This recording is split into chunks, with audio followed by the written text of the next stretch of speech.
Extreme wind warnings are issued when hurricane-force winds of 115 miles per hour or greater are expected. Josh Morganman went through these conditions in Hurricane Michael. It was almost like a tornado passing.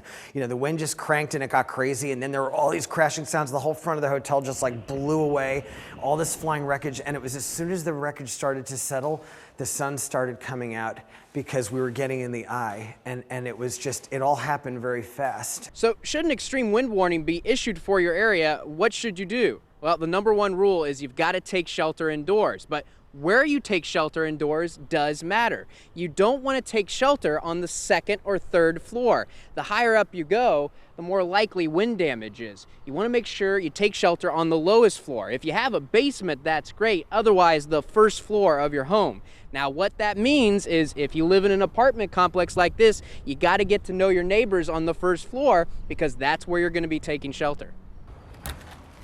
So once you're inside, the goal is to put as many walls between you and the outside of your home as possible. You want to take shelter in the most centralized location of your home and make sure it's a space without windows. So an interior hallway, not a bad option, but what's even better is an interior closet, or what's best, an interior bathroom. And why an interior bathroom? Because you can get one added layer of protection by climbing into the bathtub. There's your one added layer. Now, once you're in the bathtub, what you want to do is minimize your body space. You want to make yourself as small as possible and protect your head. So curl yourself into a ball, cover your head and neck, and reduce your space as much as possible. In fact, what's even better than just covering your head with your hands is even throwing on a helmet.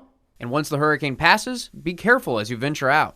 A lot of deaths in a hurricane happen after the hurricane passes. So yeah, there are many hazards. I mean, electrocution is one of the main ones. Absolutely, you gotta just don't go anywhere near live wires, and don't go near fallen trees because there could be wires tangled around in those.